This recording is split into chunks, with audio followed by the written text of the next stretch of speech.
All right. Good evening and good night, and welcome to the It's Your Perspective Talk Show. It is Wednesday, May 27, 2015, and my name is David, a.k.a. Kimba, a.k.a. Christian, alongside Keith Wasai Edwards. Yes. Wasai is filling in tonight. Soup is on deep assignment. He'll be back soon. Moving on here, this is the It's Your Perspective Talk Show every Tuesday, Wednesday, Thursday, 8 p.m. until. Reach us tonight, 340-201-9005. You can also text us on that number as well. Most importantly, though, you have to go to our website, streaming live from the vi.com. Click on the Watch Us Live tab on the top, and guess what? You'll see us live tonight. We do have email. You can reach us at streaminglivefromthevi@yahoo.com as well. We do have a special guest in the studio tonight, Senator Sammuel. There he is right there. Wave to the crowd. You're streaming on right now. We're going to continue on here with a few things real quick. We are coming to you from the high-tech, low-tech studio in an undisclosed location here in St. Croix, Virgin Islands. No radio, no TV, internet only. You have to get online via your smartphone, your iPad, either your Mac or your Windows PC. Open up your browser, just type in streaming live from the vi.com, and you'll be seeing us right now. That's how it goes, you know. We have all our recorded live shows are on YouTube and Ustream. Just search for our channel, It's Your Perspective Talk Show, and you'll see them all right there. It's about 150 shows that are there now, and maybe about 10, 12, 15 on Ustream. We have 2 Facebook pages. Definitely, Senator Sanders, we give a shout out every night to CHS class in 1982. I think that we were doing that. The best class. Yeah, we were doing that when you were here. We still do it every night. So, our classmates out there, if you wherever you are, worldwide, if you're around the corner here, just give us a call. Let us know how you're doing. What's up? What's going on with you? Shout out to Vanessa Rhythms and iGrade Records, Julie and Cherise King, and most importantly to all our past guests that have come on our show. You can tweet with us as well and on VI Perspective. And we're moving straight forward on our bossy. This show's mission is just to inform, entertain, and empower everyone. And you got a poem or anything you want to say real quick? Some inspirational vibration or something? Or well, you know, Soup Shoes is some big shoes to fill. So just say, you know, good night to everyone, and you know, let's have a good show tonight. Yeah, man. Okay, that's it. That's just as good too, you know. So our guest tonight is Senator Sammuel Sanders. There he is, right there. Welcome to our studio here. He's back. He was here when he was running, and he made it in. And he's here again to talk to us about what's happening with the 31st and all that kind of stuff related, you know. So how are you? Hey, I'm doing fine. Thank you. So thanks for coming in. I guess it's been a little bit over, I don't know, maybe 3 or 4 months now since you guys have been in for this last, for this present term, right? Yeah, it's been close to like 5 months now that we've been in as a 31st legislature. Okay, so how's it going? I mean, when you think of this term and the other two, the past two.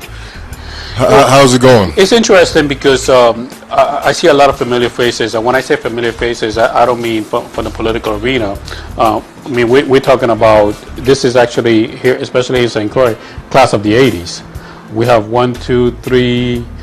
3 individuals from class of 82. We have one from class of 81. I'm not going to say the person's name, but then we have one from, I believe, class of 83. So basically, it is a class of 80s, and it's and not to steal anything from your show, it's a new perspective because we have individuals that grew up in our generation that actually know the pains, the agony, and the difficulty of growing up in our generation. So it is refreshing because it is more than just talking to individuals of your own age. It is individuals that you grew up with that knows the in and outs of St. Croix's life from a socioeconomic point of view to even a psychological point of view. So to me, it's a very interesting dynamics that we have going on. Okay, with the members of the 31st. Okay. Oh, definitely. Okay. So you guys are working together well? Yeah. I have to find it that, especially here in St. Croix, we have a good group going on. Of course, you know, with every group you have your in and outs, you have your discussions, you have your arguments, but at the end of the day, it's all about working for the people. Okay. If I could ask a silly question, what do you guys argue about? You know, we argue. Let me tell you something, man. We argue about everything. Not about that question. Everything. You know, I don't think there's one thing that we don't argue about. Okay. But you know, the fact is that we respect each other's opinion, and for the most part, we come out with a consensus. You know, the fact of the matter is that even when we don't agree, we are still professional enough to respect each other's opinion. Okay. Okay. All right. So you got a question, Wasai, or are you good? Go ahead. Yeah. Well, what I basically like to know, well, I don't know if you want to get into this already, but go ahead. Well, one of the things that I definitely want to talk to you about. I mean, it's like what we call the water cooler conversation. I think there's two things really that people are talking about the most right now. The one is the salaries. Yeah. The salaries and this whole push and pull kind of thing going on with the salaries. I mean, you voted for the salaries, if I'm not mistaken. No, I actually voted against. You get against it, okay. But you know, we use that word loosely. And we shouldn't really say salary. We voted for the amount of money in terms of the person's position, and I want to explain that. Okay. We respect, for the most part, most of those individuals that our honorable governor nominated. A lot of respect to them, because it takes a lot to be a commissioner and director nowadays. And the fact of the matter is that for the most part, most of them are professionals, people with experience, people with the knowledge, people who are able to handle a job. What we're saying in these times, it is extremely difficult to explain to somebody, the normal person out there in the street, that these individuals deserve that salary. The way I look at it, how do I explain to a teacher who is working on her second job as a cashier at a supermarket, who is a person with a bachelor's, master's, and sometimes even a doctor's degree, but yet don't make enough salary, enough money that she can work off her income, a single income? That is hard to explain. How do you explain to a government employee who's just making right above the food stamp requirement? It's hard. Yes. It's really hard to relate, to those individuals. What we're saying to the governor and his administration is that, you know what? If they start the job and 6 months from now, they prove to the people of the Virgin Islands that, hey, they're bringing home the bacon, they're doing whatever it takes to uplift this community, give them a raise, but not off the bat, not Okay. really off the bat, and that's all we're saying. So you think that there should be a sort of a evaluation period? I really think so, and this not just goes for the executive branch, it also goes for the legislature. I often hear the excuse of certain freshman senators that say, oh, you know what, it takes us 2 years to really become effective. And I would use a word, but I know there are children, watching this show, so I'm not going to use that word. But I think I think it's wrong for somebody to say, I have 2 years to prove that I'm worthy of doing this job. When you get hired for any job, right off the bat, you have to prove that you're earning that salary. It's not a time frame. You may be on probation, yes, but you just can't say, you can't tell your boss, you give me 6 months so that I can prove myself in this position. No, my brother, you gotta work. You gotta work for that bacon. You have to work for it. Okay. And that, once again, this is the opinion of Sammuel Sanes. Well, let me ask you. Now, we keep on talking about the small man, his little bit of money, his salary, talking about a teacher's salary. But is there any effective way that you foresee that we could start raising these salaries for these teachers and these lower paid government workers that we all seem to talk about, that, their salaries, and bring up their salaries, and that's the reason why we don't think that the commissioners should be getting a bigger salary? But how do we go about getting these lower paid workers a better salary? How do you think we could go about that? And that's an excellent question. Okay, No, you got to look at the entire structure itself, and you got to look at the overall effectiveness of every single department. And right now, there are certain departments that are duplicating the services of others. For instance, we have certain services in human service that are duplicating services from the Department of Health. Well, you know what though? Merge them. We're not talking about laying off at all. We're talking about, instead of downsizing, right-sizing. You have individuals in one department that have too many people. You know what though? Talk with the union, and the unions are willing to talk and disperse the wealth when it comes to human personnel. That will give you enough capital, because remember, some of these departments, 90% of their budget is salary. Well, you know what though? If that being the case, right-size it, eliminate the duplication of services, and then you have some money to fall back into. Merge certain departments. We've been talking for a long time about merging certain entities. For instance, the hospitals. You know, the hospitals right now, both hospitals have two HR department, have two personnel department, have two supply department. Why not merge them? Why not merge those services and save that money? That is one way of saving. I already spoken to members of the executive branch. They have agreed to at least open this door of discussion. I still would like to know, is there anything on the table that would address teachers getting their raise and the lower government workers getting their raise? It's obvious that the commissioner is going to get their raise. You know what I mean?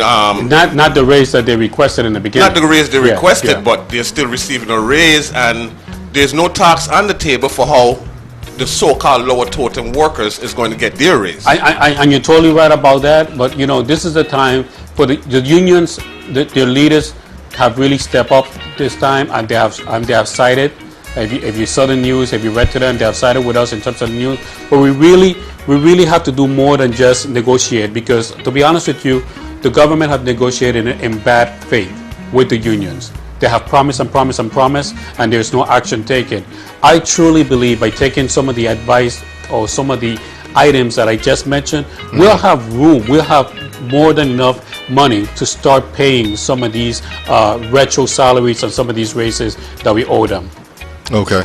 $105,000 a year that's at a max like ranged end of the pay scale that you guys are talking about, right? Yeah, we are. That is the cap, and let me emphasize the fact that we're not saying that they're not worthy of more. We're not at all. What we're saying is that at this time, it's prudent to start at a cap, and then 6-8 months from now, maybe work your way up. You know, and I have to give credit. For instance, the gentleman for the Department of Finance, help me out here, guys. Val Collins. Yes. You know, somebody in his position is worth more than $105,000. It is. I mean, he's a very smart man. But you know, the fact is that can we afford it right now? And how do we demonstrate to the people that you know that is the right salary for an individual? Like I said before, and I believe it was Senator Violet or Senator the chairman of finance stated, you know, let them start on one salary. 6-7 months from now, then we can discuss it. No, we're going back to that. That's 6 months. No, is there? It got me kind. Is there any way? You know what I'm saying? That we could have played, you know what I mean, the political situation could have played out like, okay, you're going to give your commissioners the raise. Obviously, there's money, you know what I mean, that we don't know about, because you're giving the commissioners their raise anyway. Is there any way that we could have, you know what I mean, piggyback, well, the raise for, say, some of the workers in the union, as far as, okay, we'll give you yours if you give us ours. Well, do you think that would have been politically feasible? That would have been politically feasible if perhaps the union maybe would have gone to the governor and maybe argue that point or discuss that point or negotiate that point and bring in the people. I think it is feasible, and you have a very valid point. But we didn't hear anything from the union until recently in terms of where they side with it. But you did bring up a valid point, and there is always room to negotiate. Like for instance, if tomorrow we cap it, the salary, why not have the union representative go to the governor and say, okay, you know what though, it's capped, it's at a certain level, apparently there's room or there's money, why not argue, why not start the discussion to give some of that money to other government employees? So you do have a valid point there. Well, Are you a negotiator? well, I'm I'm one of the bosses that that y'all work for. So, but I want to ask you this too. Do you think it's wise that the government follow the corporate model as far as salaries? As far as attracting, let me see, valuable people, or people who who able to fill a position, who are knowledgeable. Do you think it's wise for the government, especially in this economic time, to be following the corporate structure, or do you think that we should no, go ahead, at least try to come from an angle of dedication, or open up the way for younger people who would just like a chance My God, to get in? you are a negotiator, and you bring some valid questions to the table. It's all about public servant. It's all about being a public servant, and you hit it on the mark. Some of these individuals that have been selected for this administration are individuals with lots of experience, and they have a lot to give to. But at the same time, some of them are retirees. Some of them are individuals who are already receiving a pension, and we do have a lot of young professionals, individuals. And when I say young, I consider myself still young, because I'm still part of the workforce.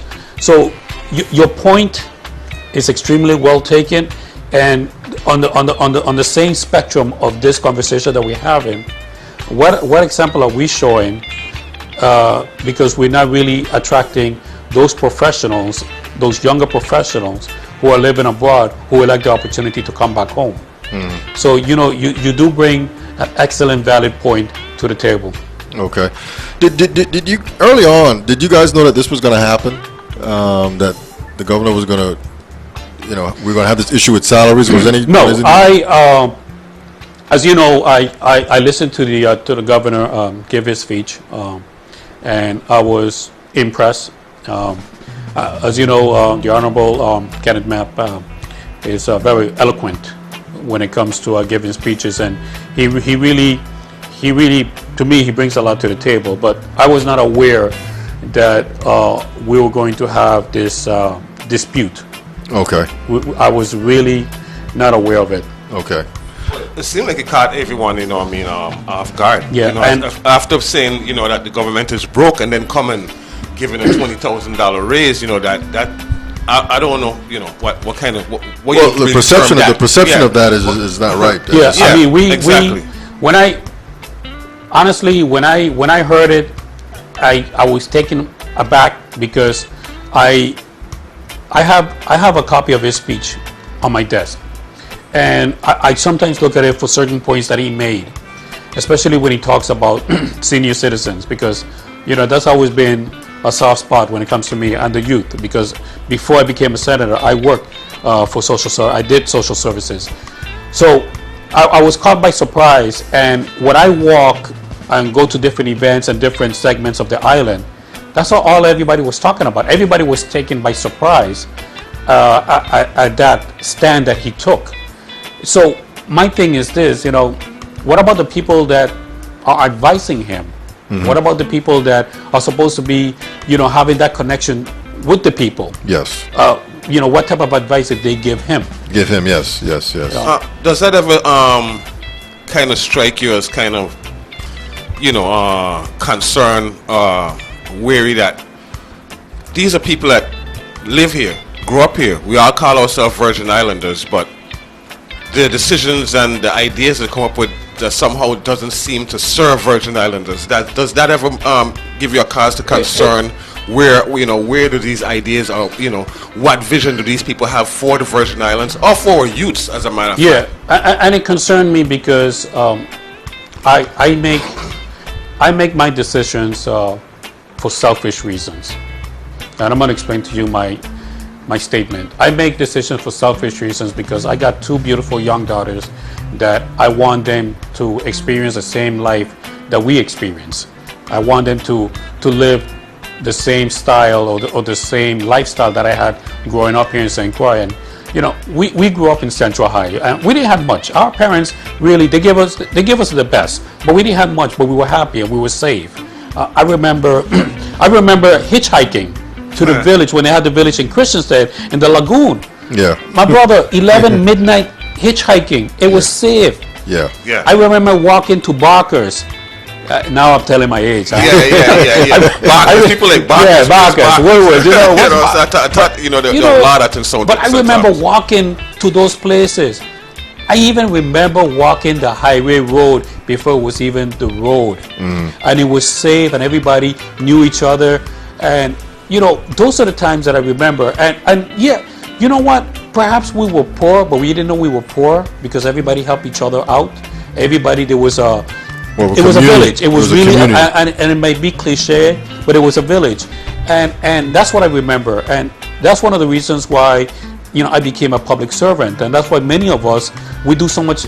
I know individuals that volunteer 4, 5, 6, up to like almost 20 hours a week because they want to give back. But that's what being a Virgin Islander is all about. I mean, look, I'm not to say anything. Look at you guys. We could be having a beer right now at a bar.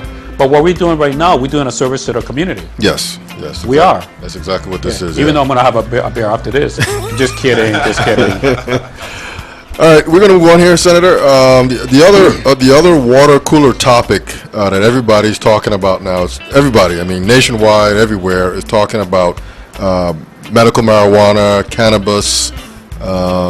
What are your thoughts? I've been an avid follower of what's going on nationwide, and from a political point of view, there are merits, there's pros and cons.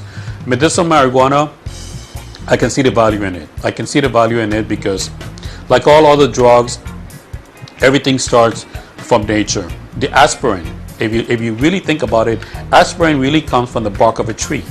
It originated from a bark of a tree. Yeah, the willow tree. Exactly. There you go. So everything has its origin in nature. So I do see some merit in it. However, putting it from a recreational point of view, we have to be extremely careful because we hear all these good things about how much money people are making, but in terms of banking that money, it's almost next to impossible because remember, the federal government still see it as illegal. So people really don't bank that money. In addition to that, the fact of the matter is that here in a territory of this size, are we really going to make a profit out of it?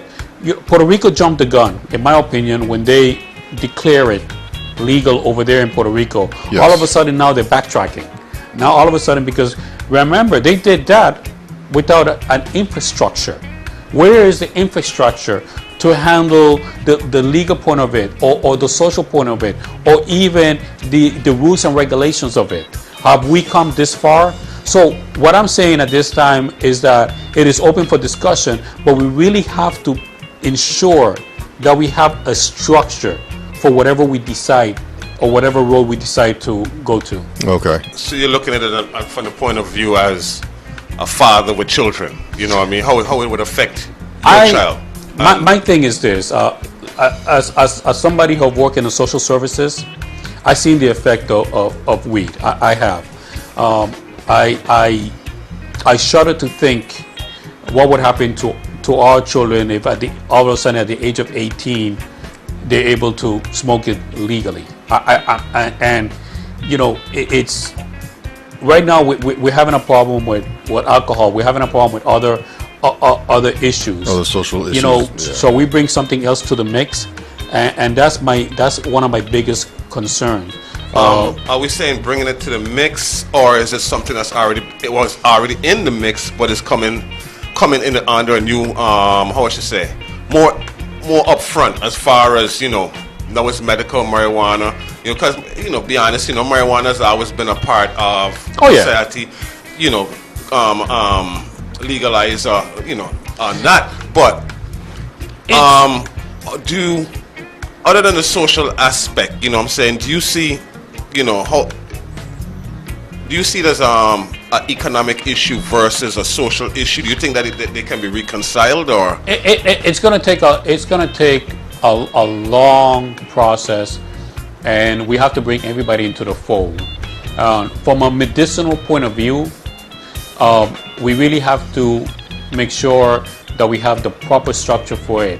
I do see the value, and honestly, I have seen cancer patients. When I was living in the state of Florida and I live in other places, I've seen cancer patients who have benefited from marijuana. I have seen it.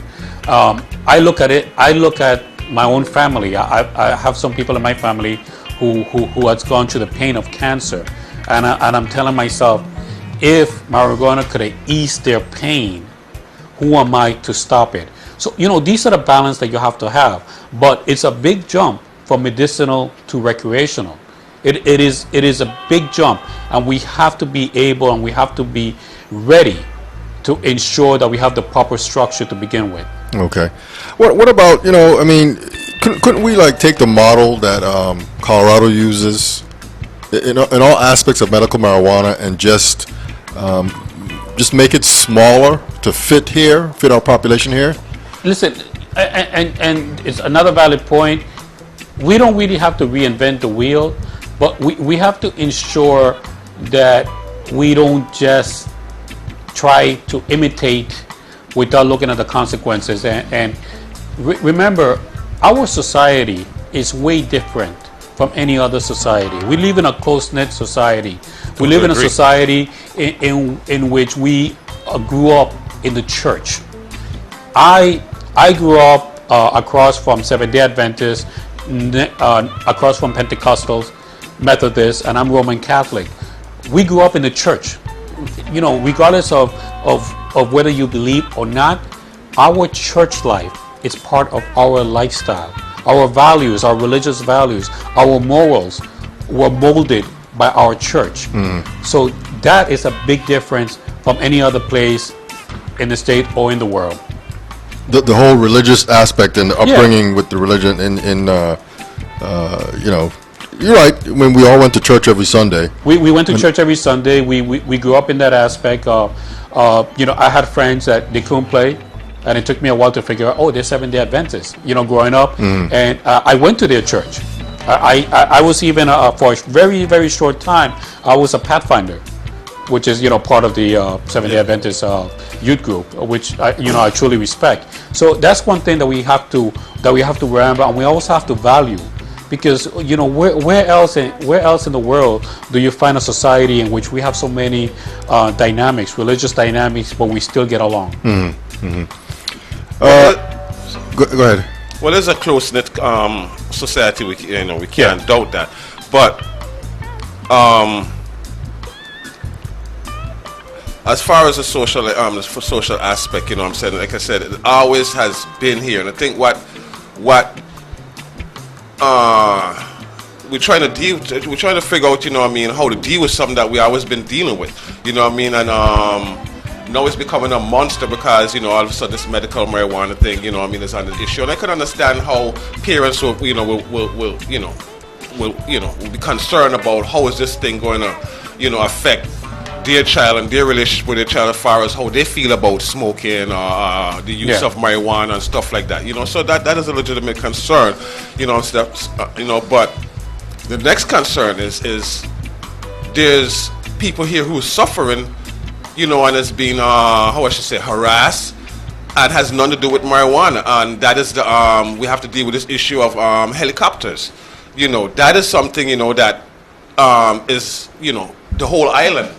Have to deal with that. Is dealing with marijuana or not. And even if you're a farmer, and you could even be harassed if you're a farmer and you have a real tended piece of land, and the helicopter see that from the air, they're gonna search up your land thinking, well, you're probably growing something in there.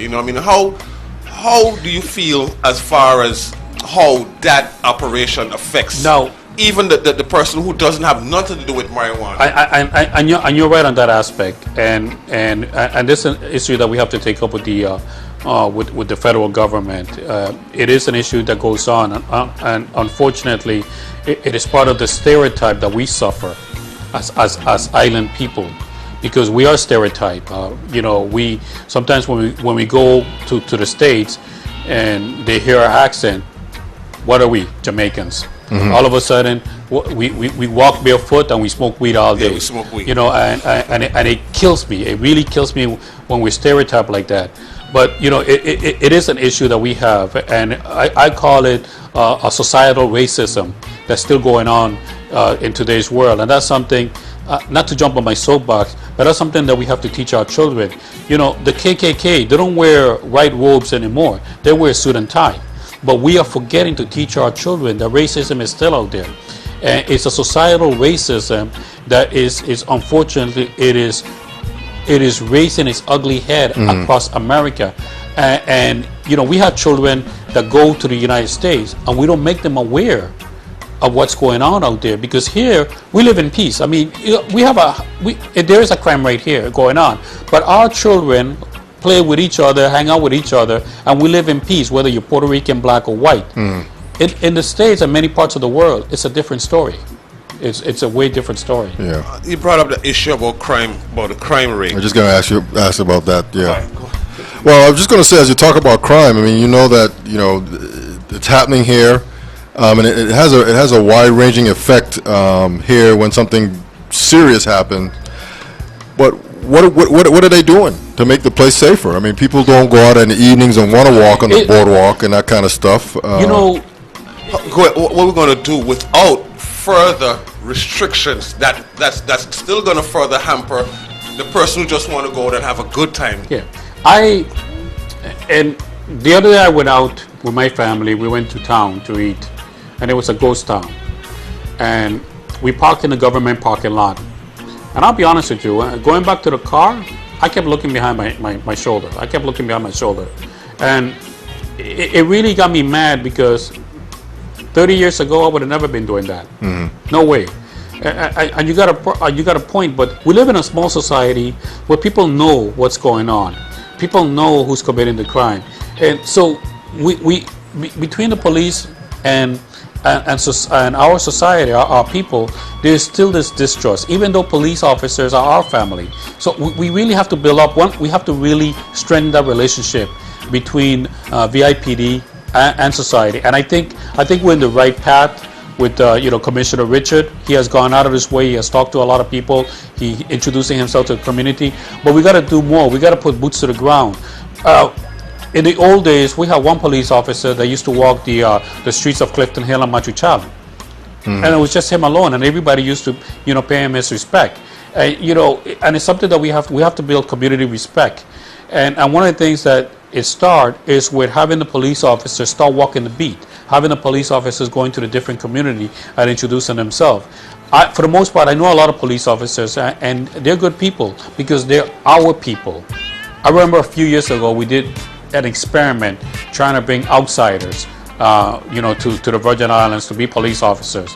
What happened to that experiment? It failed miserably. The one police officer that stayed was Officer Benison, and that's because he was from here already. So, you remember he was brought back, but he was from here already. So that experiment failed. What was the reason for that? They just, you bring somebody from a different culture here to understand our people, to understand our culture. It doesn't work well. It's to me it's unfortunate that we even tried that experiment. Our people know our people. We know our values. We know our morals. We know our customs. I remember going just recently when I went to the state. I went to North Carolina, and I walked into a store and I said good morning, and people look at me strange. Yeah. And I said, oh my God, wait, I'm in North Carolina. I keep forgetting that. Yeah, they don't do that in the state. And then they come over here and they go into a store and they don't say anything. So when we look at them strangely, they say, oh, Virgin Islands don't like us. No, it's not that we don't like you. It's that if you come to my land, learn my customs, learn the mannerism, learn my people first before you try to assimilate yourself. Yes. But do you think that small, that small community feel and that small community vibe, everybody know everybody vibe, do you think that is working against us for the fact that, okay, you commit, infraction, corruption, you taking part in corruption, something that is not, legal, or something that's, not helpful in the community, and, you're my friend, we went to school together. We served, your mom, your mom is my godmother. You know what I mean? How do you think, how do you think that affects the community? My brother, morality is not flexible. Morality is not flexible. We grew up knowing right from wrong, and at one point or the other, you have to make that decision to not or to cross that line of morality. I have, unfortunately, but we break. I'm not being cut, but we break. Because not the majority. Not the majority. Okay, of us. let's lose some tangible points right here. Let's look at we had a officer from the DPNR and a police officer was in the drug business. Yes. They got how much time did they get? Okay, with collaboration and all that kind of stuff, we had to take that into consideration, please, and all that stuff. But what message did it send to the younger youths out here who coming up, you know what I'm saying, and seeing, well, these are people who's supposed to be upholding the law. But and they basically got a slap on the wrist. And you have a point. How does that uphold morality as far as community-wise, across the board, community-wise? And you have a total point, but it's the way you raise your children, regardless of whether that happened or not. That should not be the example that they follow. And we do have a point when it comes to, unfortunately, bending the law to perhaps protect us, and it should not be that way. They should have been prosecuted to the extent of the law. They should have, maybe, and they didn't. But they have other individuals that have been prosecuted to the extent of the law. But unfortunately, we that make exceptions. Does usually have a name or a position to immunize exactly. them. I've been stopped by police officers, and they haven't given me a break. They stopped me. They give me a warning, or they. I remember one time this one particular officer told me to turn around because I was heading into an area there was a barricade, and I didn't get no break. But I noticed when I was turning around that he gives somebody a break, and I'm like, you know what though, it is what it is. I'm going to leave it at that. But I did have a talk with a supervisor about it, because once again, that's a bad example. And I'm not saying that I'm perfect, but it's all how you raise your children. You raise your children, and even if they see a bad example, they're not going to follow it because they know right from wrong. They know right from wrong, yeah. And that's the issue right there. We have to ensure that we're not flexible when it comes to morality. And believe me, I'm not perfect. I'm not perfect at all.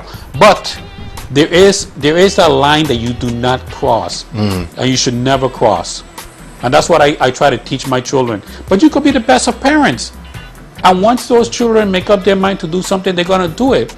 But at least in your conscience, you know that you did your best as a parent. You taught them right from wrong. Is that make up their mind, or is it society just like, that's the norm in society, peer pressure? Peer pressure. How do you feel peer pressure plays, and as far as parenting, as far as being a political, as a political, peer pressure is hard here. I'm saying, how you think it affects children, how it affects each other? It affects the children, but peer pressure from today is way different from peer pressure from before, because in today's society there's so much temptation out there, and we have become a society of material needs and wants. If you think about it, our technology before was a phone, a TV, a radio, and what else? That's it. Because even when we were growing up, we didn't even have microwave. In today's society, there's 1,000 things that children think they need. Yes. iPad, iPhone, home computer, this, that. I think there's an for everything nowadays. So when they don't have it, they're disconnected from the world. Exactly. I've been to parties in which I see 6 or 7 young children sitting in the same room, and they're busy on their iPhone. And at one point, I found out that 2 of them were texting each other in the same room. I was like, it was ridiculous. This is so their time. It's hard nowadays, because once again we have become a materialistic society. But once again, it is our duty really to teach our children right from wrong. It is really our duty. Okay. I want to ask you. We're going to switch gears a little bit. I guess sort of the I guess the general vibe on the street is that we know the government needs money. But and how? Jesus and Muhammad. Yeah, but how do we get money? I mean, how are we? What is the plan right now to get money? I mean, tourism. What's tourism. the plan? You know, when it comes to tourism, it's a very delicate subject because you know we keep thinking about, you know, let's increase cruise ships, which is fine and dandy. Don't get me wrong, but if you look at the regular cruise passenger that step out of Registered, and I've seen it because I try to be there for every cruise ship, just to observe and greet people. And they go out and they buy a T-shirt and they buy a drink and they buy a pate, or they go on one of the trips. That really brings in money. Now, what we need to think, my opinion once again, and it's something that we are doing little by little, we need to increase the air flights coming to St. Croix. We really need to. Because if you think about it, when a passenger gets off an airplane, for the most part, he rents a car. For the most part, he rents a room. For the most part, he goes out to eat dinner. When you're on a cruise ship, my brother, them cruise ships have everything. Yes. I went to one cruise only in my life because I was in the United States Navy. And I told my wife, after 5 years of serving on board a ship, why am I going to go on a cruise? But she forced me because even though I'm the man of the house, I know who the boss is. So we went on a cruise. And to be honest with you, I didn't want it to get off the ship. Yeah, everything's there. Everything. I think I gained like 7 pounds the very first night because I saw this fountain with chocolate coming up. I went ballistic. If they could have tapped it to my vein, I would have tapped the chocolate to my vein. So on a serious note, a cruise ship passenger really has no need really to step out of the ship. Now, even more so that they sell everything on board a ship. They sell everything that you can imagine on board a ship. Yeah. So my thing is increase the air flights coming in. At the same time, hotels, because the issue of hotels, if you bring in more passengers by air, you're going to need hotels. But you know what though? What we need to do is what Europe is doing right now with a concept called boutique hotels. And that's basically those small little hotels that are not really graded A hotels like the Ramada or name me one of them famous hotels. Hilton like and- the Hilton. No, they're not. They're small little family hotels, but they're very, very, very comfortable and they're very nice. And we have a lot of inns here in St. Croix that, you know, if we were to at least assist them in building up their room capacity, I think we'll have more than enough room. Now, an issue that somebody brought up, well, what about transportation? My brother, this island, when I was living in Florida, my commute time in the morning was 1 hour and 20 minutes. My commute time is 20 minutes, and I still complain. When I get stuck, and I call it getting stuck. When I stop in Sonia's, I'm complaining to the world that I'm stuck in traffic for 5 minutes. You and I know that when we get stuck in New York, Yeah. come on. That's Yes, really that's being about stuck. hours. Yeah. That's But- really being stuck. Let me ask you something. We're talking about new revenues.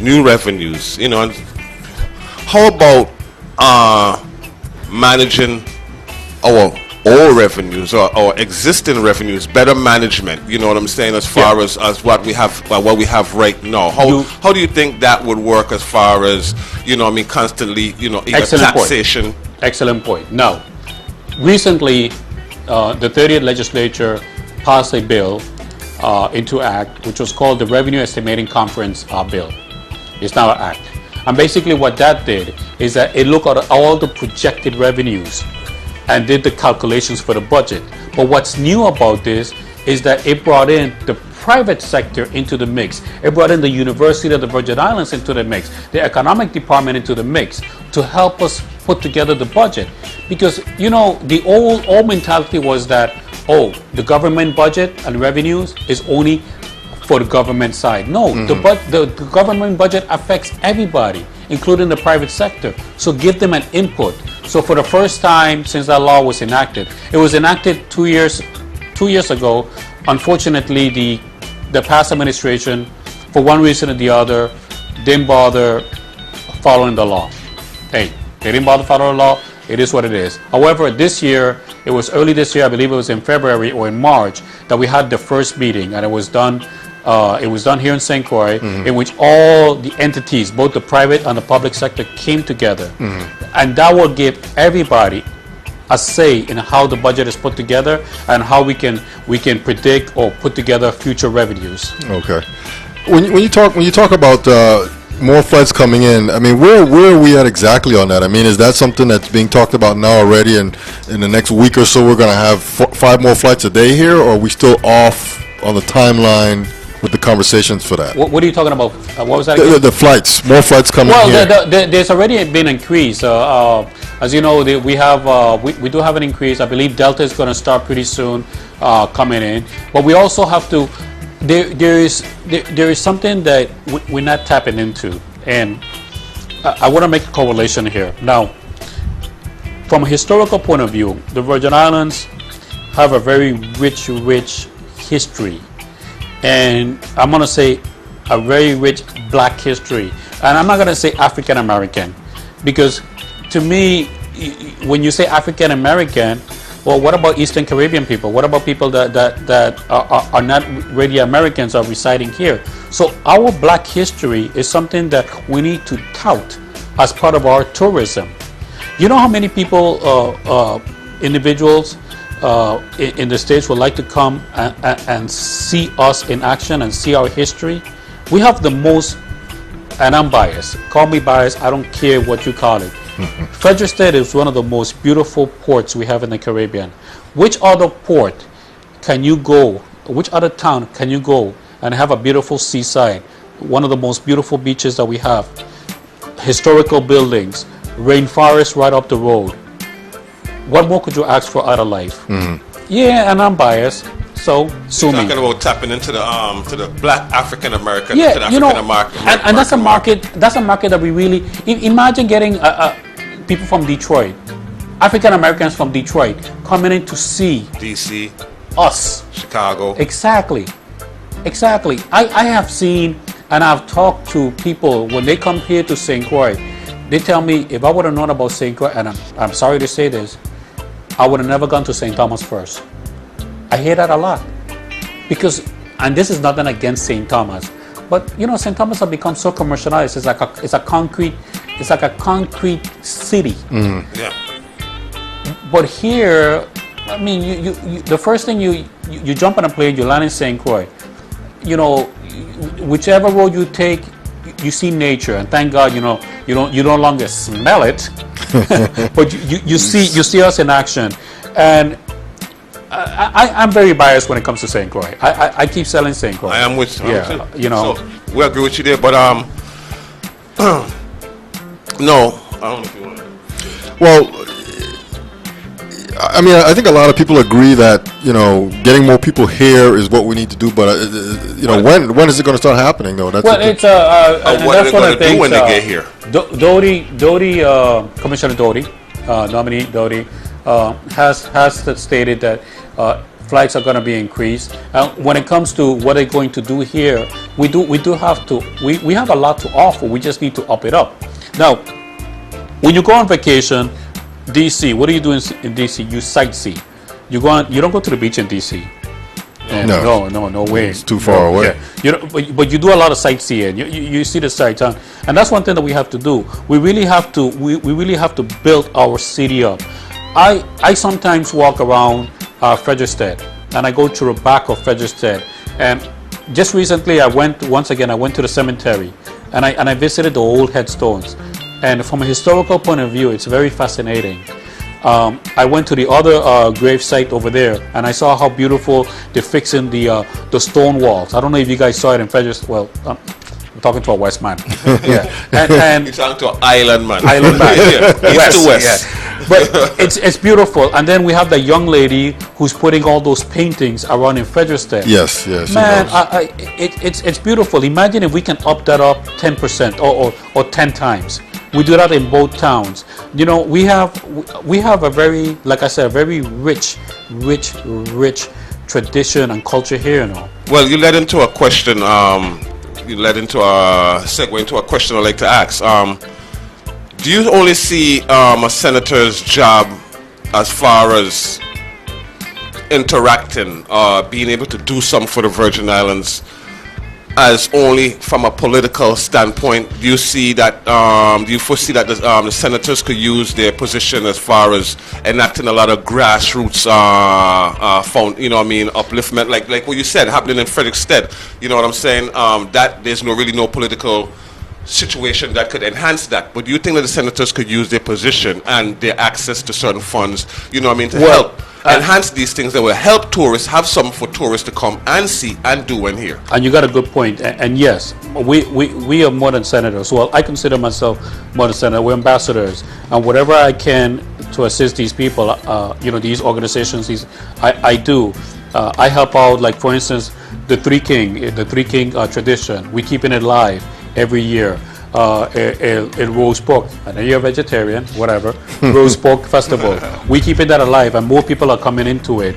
So these are the things that we have to keep alive. And there are other traditional things, like for instance, that young lady, and my mind just went blank, who's doing all that work down in Frederickstead, cleaning up the town Frederickstead, putting up those paintings. My mind just went blank, but I help her Well, out at least as you much as I mentioned, can. you're aware of her. You make She's doing a wonderful job, and whatever I can do to assist her, I do. And but we have to do more than that. And I do a lot for the community, because it's not just for political reasons. Because even before I became a senator, I volunteer a lot of time because I believe in giving back. St. Croix has given back to me so much that now is my time to give back. And all of us, we need to do that. It doesn't matter how busy your schedule is. Imagine if all of us was to give back 2-3 hours a week back to the community. We'd be in a way better place. And it's not all about money. It's not really all about, reaching into your pocket and giving $5. Take your time. If you see a child out in the street or lost, or even become a mentor, it only takes a few words to change a person's life. The other day, I was in St. Thomas, and I was coming out of Kmart, and this child stopped me. She was selling raffle tickets. And I stopped by and I talked to her, and we talked about school and everything. And I brought, I think it was only 2 tickets. It was what, $2 or $4. But you know what she told me? She told me I was the only one that stopped and didn't rush by saying they were too busy.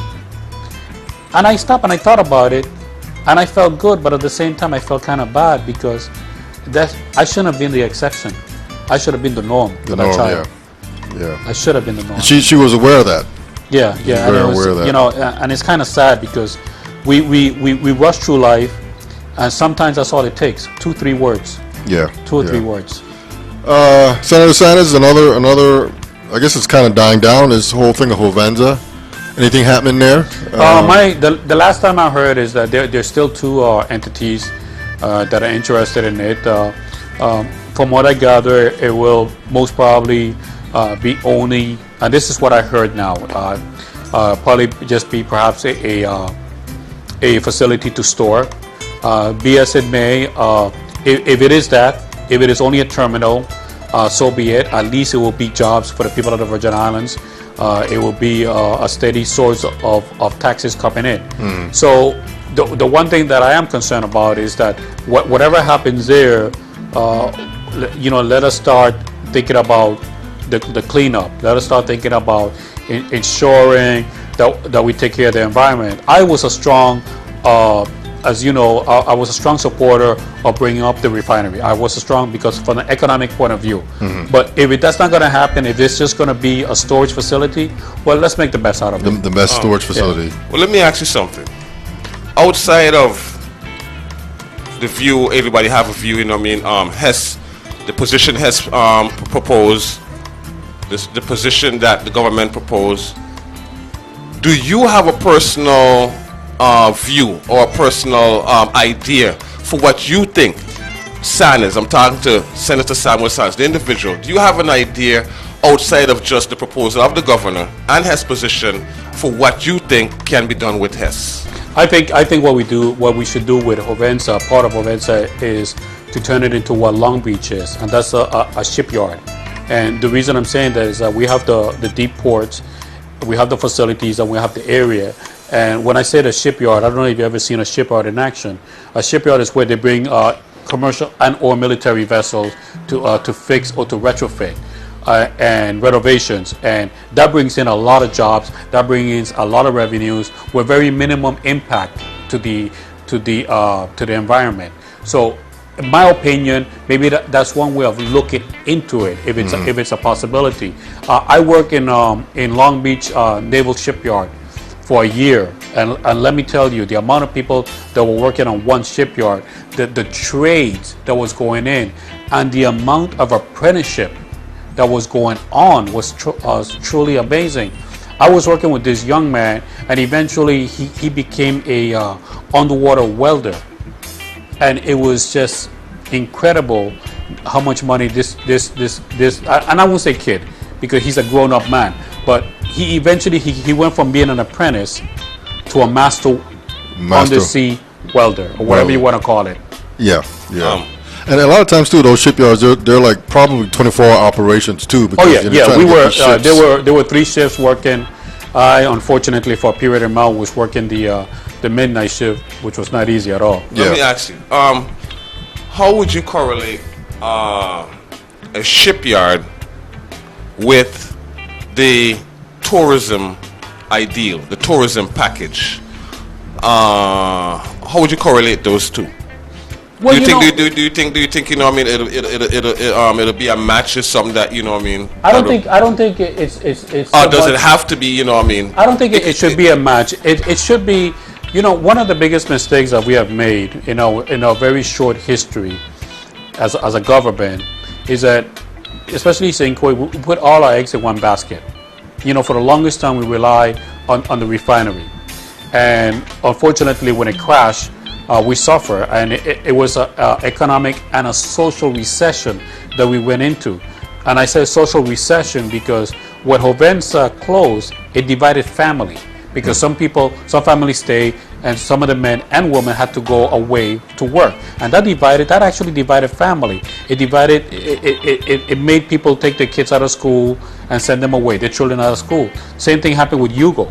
Yugo was not just a physical devastation, it was also a social devastation that we would never really fully recovered, because whereas the government made provisions to help the people in terms of food, in terms of water, in terms of shelter, we never made any provisions in terms of psychological devastation that occur.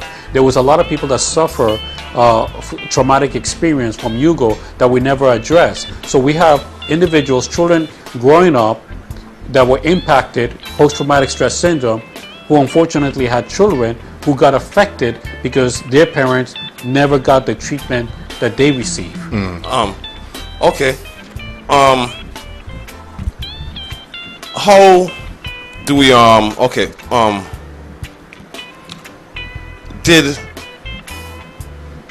we have a cooperation. We have a cooperation, and we know, things happen, stock market rise, stock market fall, and corporations can close at any given moment. Yes, what I'm saying? Yeah. That could be economic, and it could be just a personal choice because they just choose to divest from that field and invest in another field. Did anyone, do you think, do you think that the government ever thought or had any kind, any kind of preemptive plan, like, okay, this is a major economic factor in the island. What if Hess decides to close? Did anybody ever have, do you think that was any? No. We should have known. Years ago, the son of Leon Hess made a statement that he wants the company to leave refinery and go into exploration.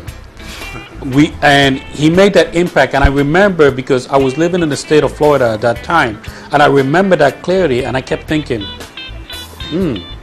this is a sign. However, we never paid attention to that, and as the years went by, we really thought that, hey, Hovensa is going to be there forever.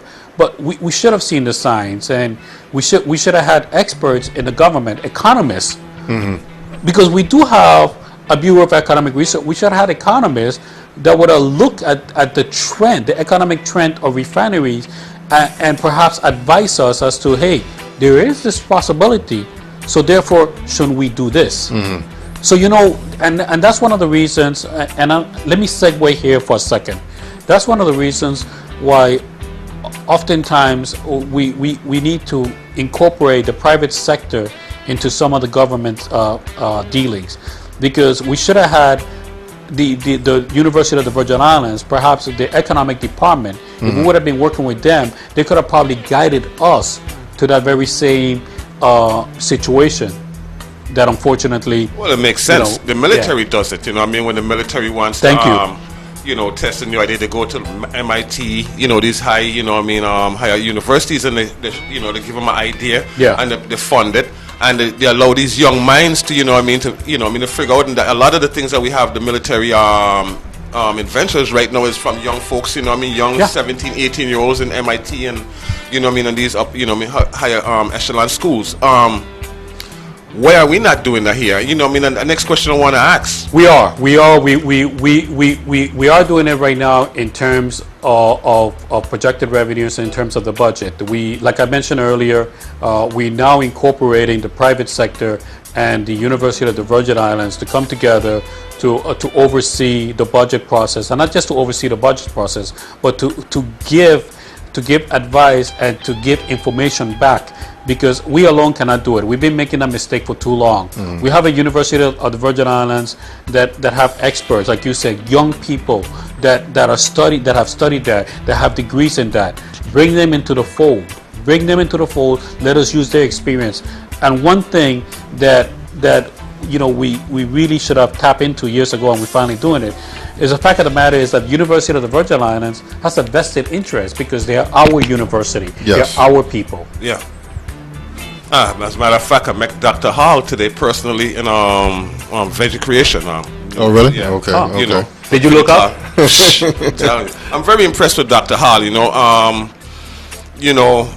I think as a lot of people have a lot of problem with the the amount of money and what they thought that to bring somebody here, and I think as an investment, it is a well worth investment, for the fact that we have a giant in education, someone who represents education well. And you mean that literally? Yeah, I mean literally and figuratively. I met him today personally. What I mean, and because just like let's take the bypass, for example. Not only to me when it was finally open, it brought a certain aesthetic value to the island. Yes. Imagine all our roads look like this. You know what I mean? So again, it's not only how much money and all what it took. But what value did it bring as far as bringing pride to the island, and whatever it takes to push us to rise us to that level. And I think that's you mentioned Dr. Hall and he has some great vision, and we have a great university that I don't think we're using it to its fullest potential, and the university should be part of a tourist trade. It should be part of us marketing it. For instance, University of the West Indies is known throughout the world. There are certain universities like you mentioned. You mentioned the name alone, Yale, everybody knows about it. And I do think that by our position, both physical and historical, from our position, I think we need to do more to market the University of the Virgin Islands. I am a proud second generation graduate. My mother graduated from the College of the Virgin Islands. That old section, remember the old building at UVI? That used to be my playground. When my mother went there to get a bachelor's degree, I used to play in that field when I was little. Maybe I shouldn't be saying it now, I'll probably get in trouble. But it was safe at that time, and there were other children playing. So she went to CVI, and I graduated from the University of the Virgin Islands, and I'm extremely proud of it, because the university has a lot to offer, and if it's marketed right, it can put us in the map. In the front, yeah. But do you think we're doing any service to the UVI if we're not investing in the students that's going to go to UVI? Excellent point, and that brings us right back to where we started at when it came to the nominees. We need to do more in terms of investment in our children. And I said in the beginning that a lot of these individuals brought experience and knowledge. But you know what? How are you going to get experience here if not given a chance? And we should start incorporating many of these young graduates into maybe positions, supervisory positions, but at a lesser level, so they can start working their way up the ladder. I strongly believe in apprenticeship. I really believe in that. We really need to start doing that. And to have somebody work in the same position for 42, 50 years, way beyond the time that they have already accumulated the maximum for retirement, but they're still there. In the same position. It does a disservice to our children who are graduating, whether it be from UVI or the university. What we need to do is start bringing them up. That's going to be our biggest investment.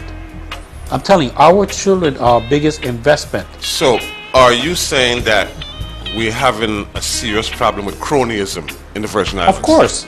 Right. Do you have what do you think is a solution to the you know what I mean, to the blatant cronyism that we're suffering start from? incorporating a time limit, a time frame, and I know it's going to be hard for people to understand, but you know, given the fact that if you reach a certain level in terms of working for the government, that you can't go any higher in terms of getting a retirement. If you're already maxed out, you know, why not make room? Your last 2 years, bring somebody fresh, bring a graduate, incorporate them into an apprenticeship program, have them shadow you, and then, you know, eventually have them take you know, your place or their place.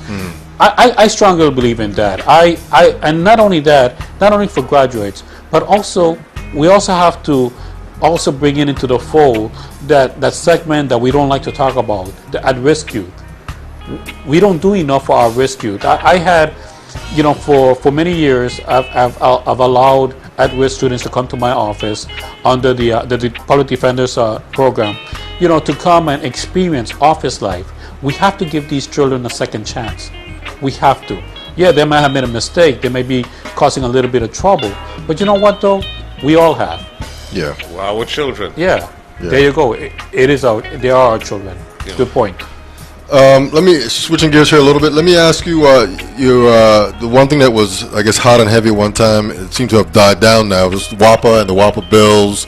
I think everybody's bills probably went down a little bit. Well, they went down because, one, primarily because, of course, the price of oil dropped. Yes. But, however, I did have, we had today, I'm the chairman of Energy and Environmental Protection, and today, the office, the energy office, hosted its first energy roundtable for 2015, and I believe it was excellent. Amina Salim and the new director of the energy office, they did a wonderful job today, wonderful, and we spoke about the different things that we're bringing in, and now we're more receptive to alternative energy, you know, solar energy, wind. There's even, believe it or not, there's even talk about that thermal energy, ocean thermal energy. There is a group that I'm working with who did their own study. Imagine that. These guys believe in their product. They believe in their technology so much that they pay for their own feasibility study, and that says a lot. So they pay for their own feasibility study. It's going to come out at the end of the summer, and that's going to be part of presenting it, you know, to the public. I think now is the time to talk about alternative energy. There is an island off the coast of Spain, I believe, who 100% went off the grid. We, by 2025, supposedly we want to wave for 60%. Why not 80%? Why not 90%? And there are people that are saying, but what about the jobs for WAPA personnel? Why not start training them? Yes. To learn about alternative energy, have them become technicians, solar panel technicians. So, you know, we always, you know, we have to go with the flow, and that's the thing that we have to believe in. We are blessed right now with, I mean, look at the sunshine that we're getting. We're getting a little bit too much, yeah, but we all year round. We should be the #1 in the world when it comes to solar. Yeah. We should be. But we're getting there. Okay. But at the same time, let us not put all our eggs in a basket. Yeah, because when you're talking about solar and putting all your eggs in a basket, you have to agree that solar takes up a lot of acreage. You know what I mean? As far Good as, point. you know. Good point. However, what we need to do in terms of that is to actually come up with incentives for individuals that own buildings, that are rentees. Let's give them an incentive to use their roofs to put up solar panels. Not only that, I went to the city of Atlanta, and I went to this huge parking lot, and it was beautiful, and I noticed it had a lot of shade. But when I stepped back, when I went to this building, it was these solar panels that were put on top of these towers. So not only they protect the cars underneath, but they will also use as solar panels. So we have to be innovative. We have to be really innovative because we do have limited space. We yes. do. Yeah.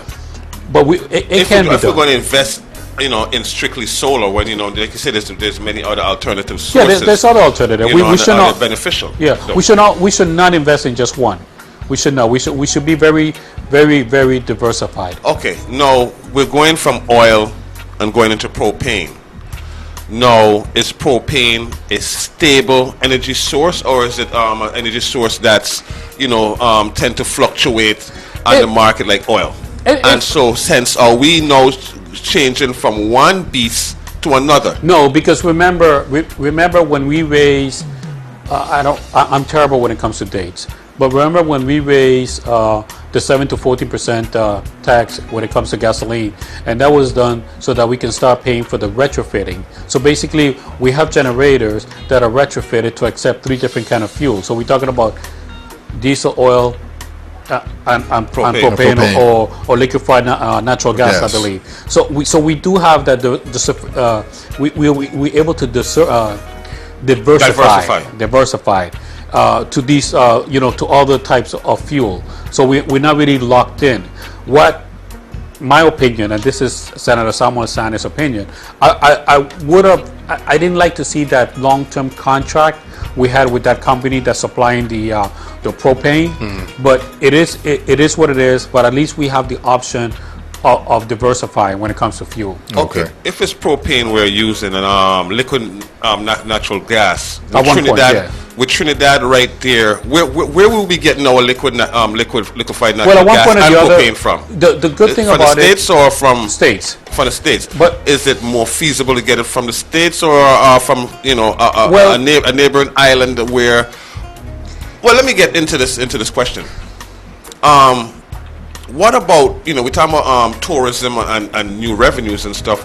How about an inter-Caribbean trade? You know what I mean?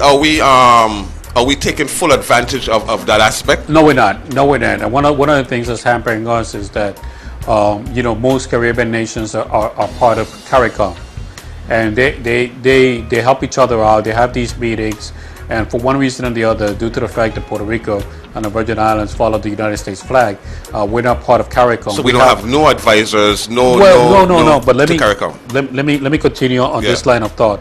We have the statute of observation. We can observe. Well, observers, yeah. However, I attended last year. I was able to go into one of their meetings in DC, Washington DC, and I brought up the point that we, as part of the Caribbean chain islands, we should be part of CARICOM, and I do have a resolution in place to bring some attention to it. I already spoken to the delegate of Congress, and I want to petition Congress so that we can get the full benefits that other Caribbean nations are getting. They get a lot of assistance from the federal government. Why not us, especially if we're part of America? So CARICOM as a group does? They get assistance, especially like for instance, when it comes to Homeland Security, they get a lot of federal assistance. One Nation, as a matter of fact, not just from the United States, they were being trained, and I cannot say what island, but at one point or the other, they were being trained by the Mossad, one of the top-notch armies in the world. Israel's secret army. So there's a lot of advantages, and we really need to push. If we fall under the American flag, let us reap the benefits of American citizens. Because to be honest with you, we're second-class citizens, and nobody can refute me when it comes to that. And I can say that because I'm a veteran. I'm a United States Navy veteran. And even as a veteran, I don't have the full rights as other veterans. There's 3 veterans in the house. Oh, Yeah. duh, my bad. So we don't have the full benefits that we deserve. We don't. As veterans, we were at one point or the other, we were committed to give the ultimate sacrifice, our life, for the rights of the people of the United States. Yeah. But yet I can't even vote. Yeah. For the president of the United States. That is so wrong. Yeah. Do you think that one of the reasons why we don't, do you think that we can't because we're interact with other islands freely because we're American territory and we have to really confer with the State Department before we make certain ventures outside of the American? I think the leadership now should start making some headway in terms of asking the State Department to give us some leeway. We should be able to trade. We should be able to really interact with our neighbors. And we should have that freedom, ability, and right. So it's something that hopefully now with the new leadership in place, we're going to start asking the State Department to start giving us those rights, because it's really, it should be a right. Yes. You know, why can't, you mentioned Trinidad, why can't we be open-minded or have the ability to speak directly to the government of Trinidad and find out, hey, can you give us a discount? Can you do this? So we should have that ability. And I'm not going to say that I'm an expert in the political aspect of the State Department. Far from it. But you know what though? Now is the time, and I think we do have the leadership in place. Okay. I want to ask you, what bills do you have? Like I said, did you put in the 31st? Anything important? Well, the one bill that I put in and it was passed into law was the Good Samaritan law, which gives the ability to somebody to assist somebody in need and not get sued.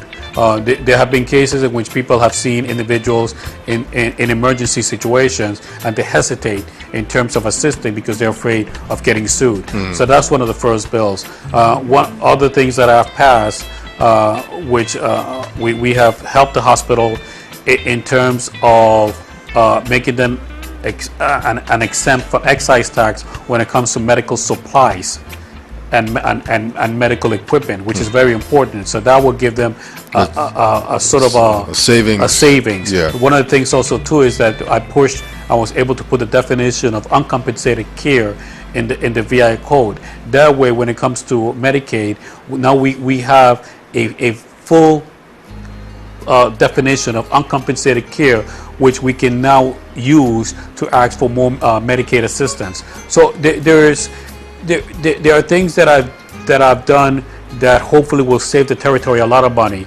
I've been a very strong supporter of the hospital, but at one point or the other, the hospital have to become a little bit more self-sufficient. Over the past, not just past administration, but other administrations have given a lot to the hospital. They have taken the hospital out of a jam, and rightly so, because they are only hospital. But they have to become more self-sufficient. Is the hospital are they structurally getting better? The last time that we met with the administrators and we went with the people, it is getting better. There is still a long way to go, in my opinion. But the hospital is part of revenues that we need, because remember, what we need to start looking at is to start attracting more people to come back home. We have a large percentage of retirees that don't live in the Virgin Islands, and one of the reasons why is because of medical needs. So they have to live, unfortunately, where they can get assistance when it comes to medical needs. If we had a hospital that can offer them that medical need, they won't have to go away. Yes. So therefore, they will be spending their retirement checks here in the Virgin Islands. Let me ask you something. They say, too many chiefs, spoil the pot. Too many cooks spoil the pot. Let's say, we limit all of the chiefs. Senator Sammuel Sanders is the chief. What idea do you have? What solution do you think that you have in your head that you pretty sure that would work as far as concerning how do we get the hospital into a workable situation? Senator Sanders. Senator Sammuel Sanders. What would you do? Without all the hindrance, you know what I'm saying? What would you do to clear any hindrance? I'm in charge of the hospital. Yeah, you're in charge. I'm the big chief. One of the things I'll do is I'll bring everybody together, and I'll bring every single entity from all the segments of our society, and start getting ideas from them. One of the things that sometimes we fail to do is that we fail to listen to other individuals. Now, let me just make a statement here. I'm not saying that this is not happening now. I'm not saying that the current CEO is doing this. What I will do is that I will get the assistance from everybody to help out in the hospital. I will look at the infrastructure. I will get the community to start helping out.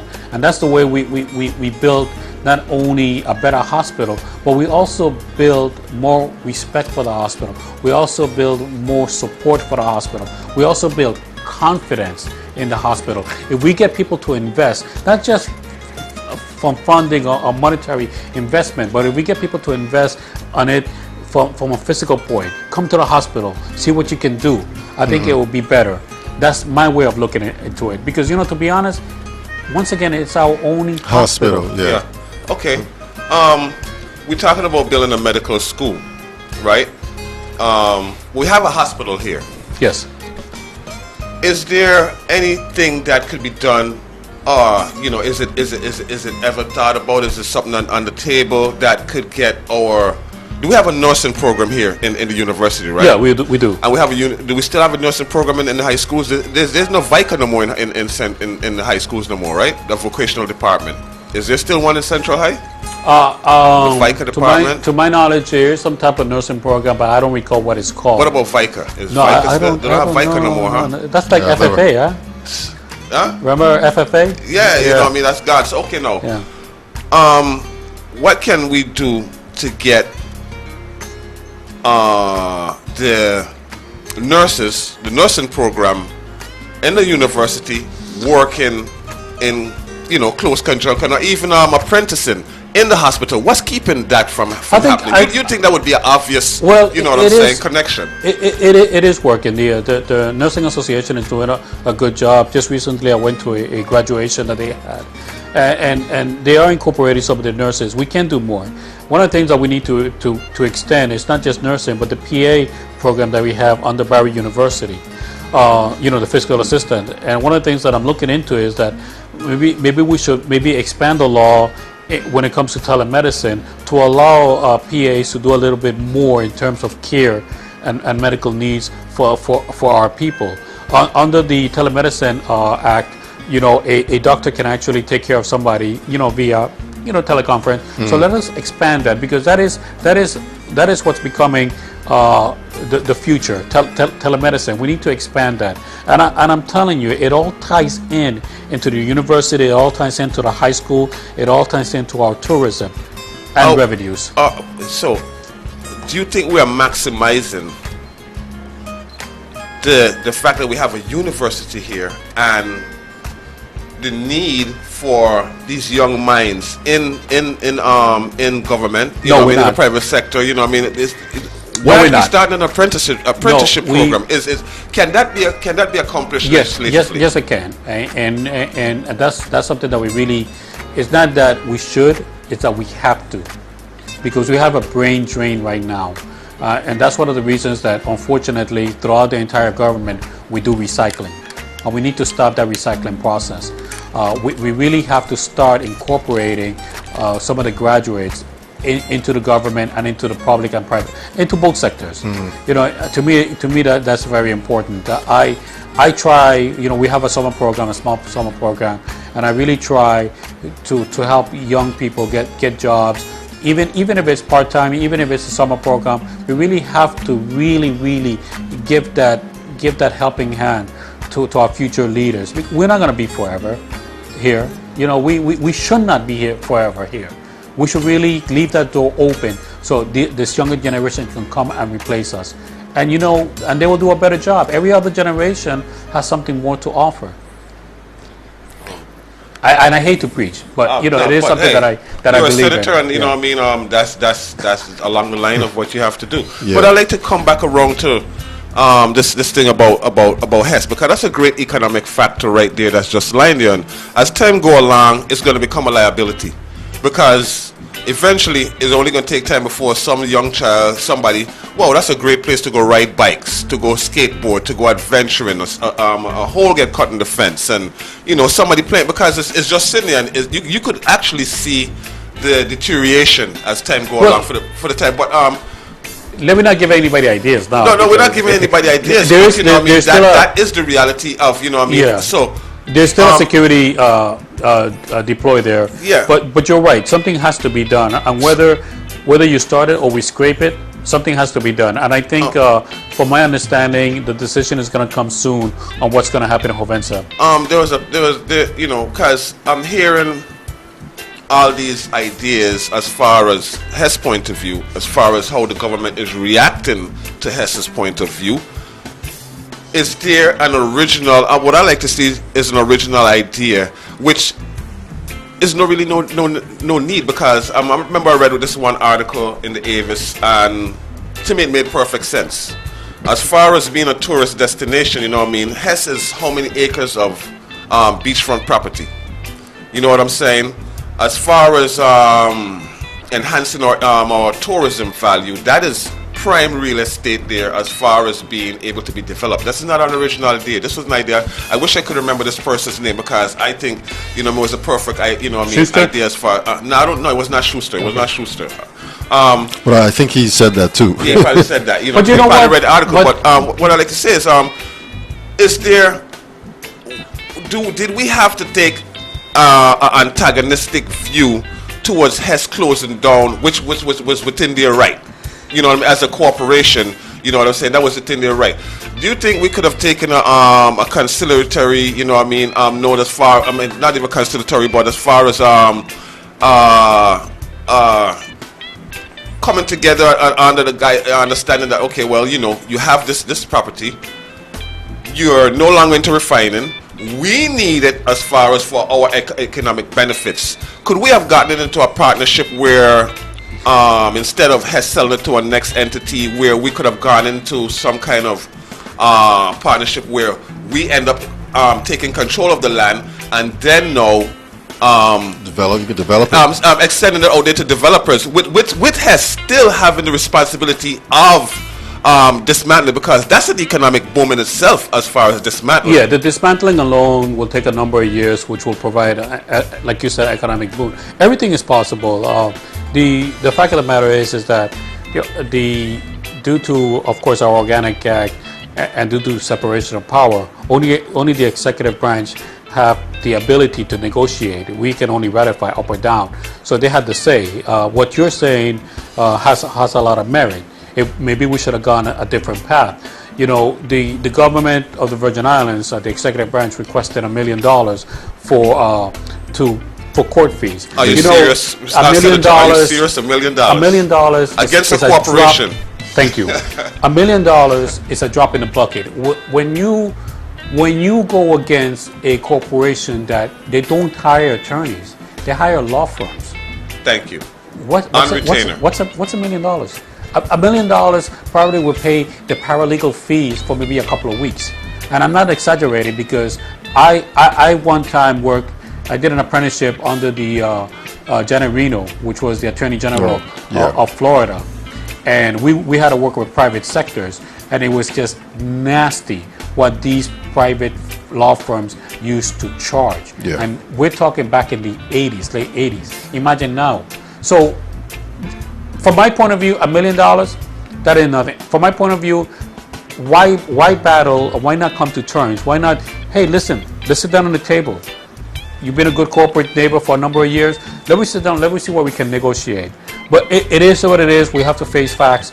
We have to move on. Can we change that table? Can we change the course we're on right now? You're the senator. You're in there. Do you think that? Remember. Do you have your fellow senators' ear as far as you know? Remember, I was the only one that, you know, good deal, bad deal. I was the only one that voted to give another entity an opportunity. Mm-hmm. So whether it was a good deal or a bad deal, I look at the economic value of it. I look at what can come to the table for the Virgin Islanders.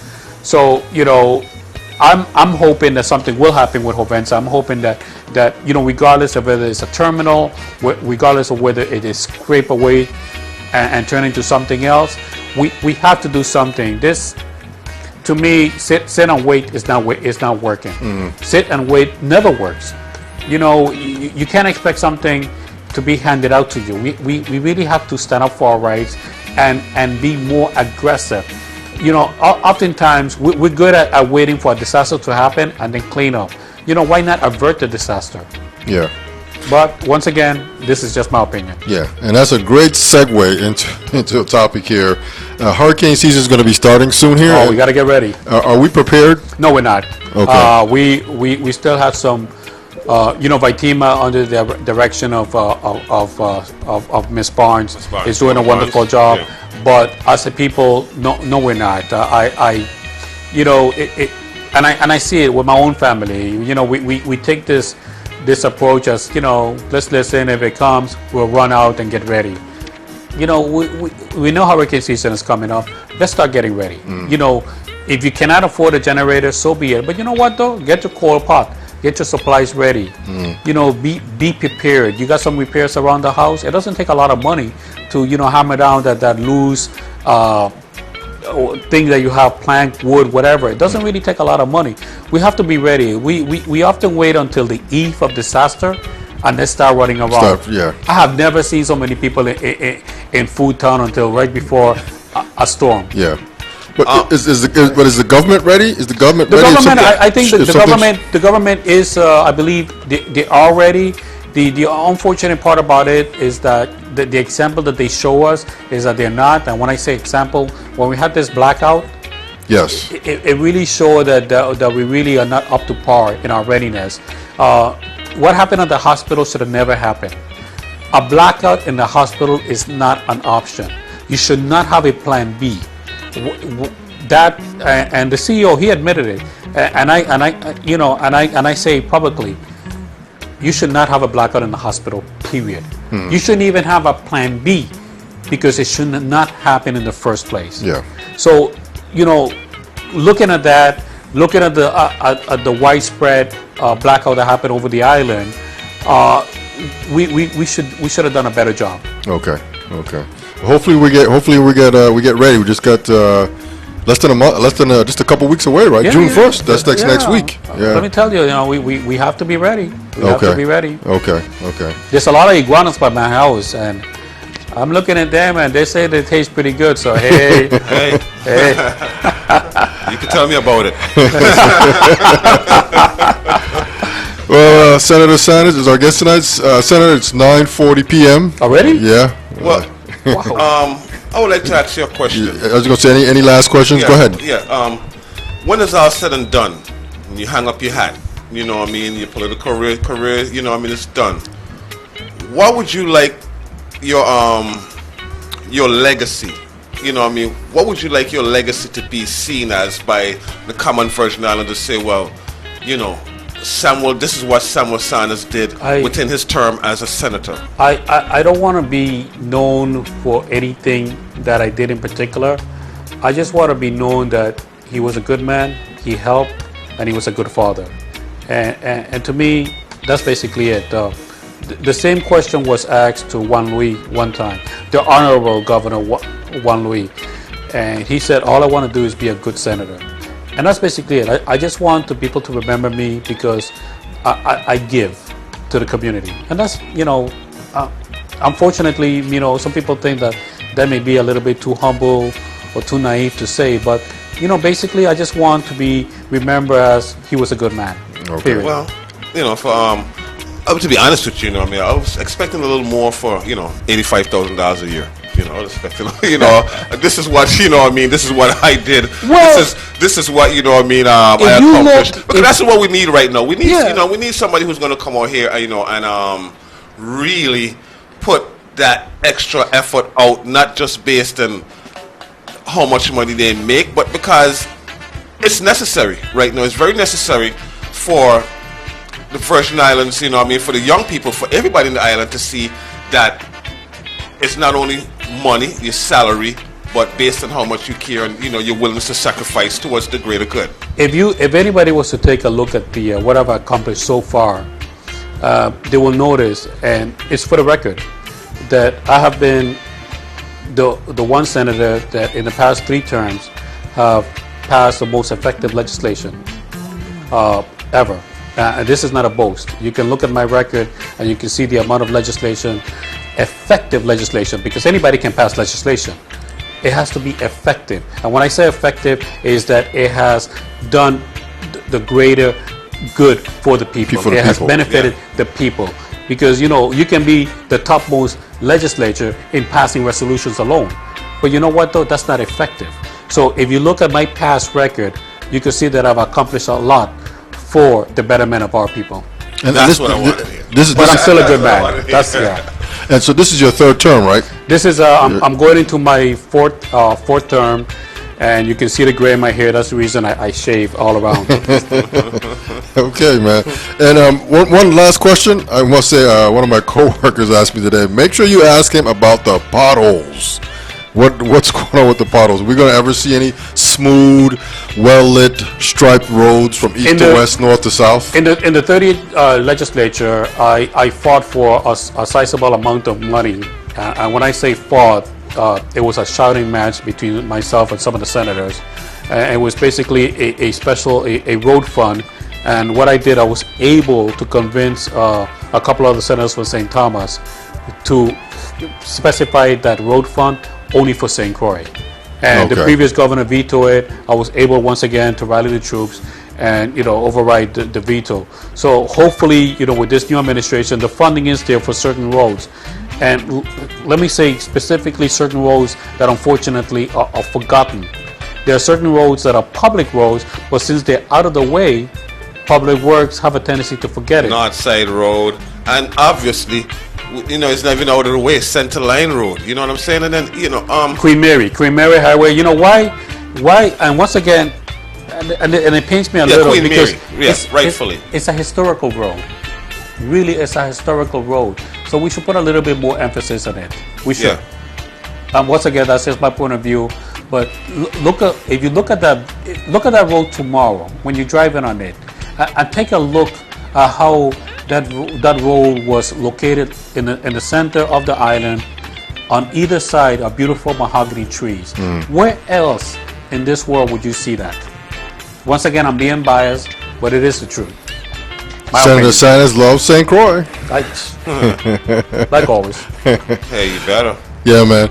Well, our guest tonight is Senator Sammuel Sanders. He's in the 31st Legislature here in the Virgin Islands. I want to say thank you for coming out. You were here. Thank you. One time before when you were running, and you're back again. You got any final questions, Wasi? No, I want to thank. Oh, I'm sorry. I want to thank you both of my classmates. And hey, long live class of '82. Yeah, man. Familina Christian too. You know if you remember. Oh Lord have mercy. We're going back. Wait, the old Elena Christian. The original Elena Christian. You know what I'm saying? Oh wow.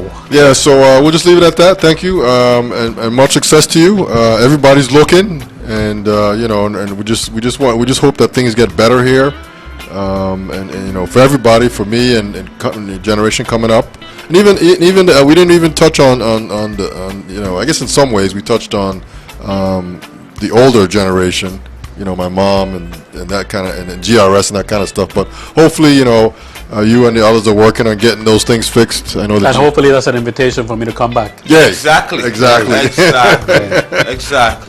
All right, so our guest tonight, Senator Sammuel Sanders. Thank you. Wasi, any final words, man? No, man. I thank you for having me here, and thank you, Samuel Sanders, for coming. Taking this time out to address the public, and I thank. I'm filling in for Mr. Campbell Carter, Soup Carter. That's some big shoes and a very big chair to fill. So, I hope I could fill. I'm doing all right. Yeah, Wasi's this. I guess for the next 2 or 3 weeks, we're going to be having some special co-hosts come in to sit in with me. And Wasi's the first one, and as we continue on, we'll just have some other folks sitting here, so we can interview the guests. And first is Senator Sanders. Thank you. And my pleasure. We'll leave it at that. Thank you. We'll be back. We're off tomorrow night, but we'll be back next week, Tuesday. We got some guests lined up. So until then, this is the It's Your Perspective talk show every Tuesday, Wednesday, Thursday, 8 p.m. until. Most importantly, we do have a website streaming live from the VI.com, 340-201-9005. On that note, we're out. Peace.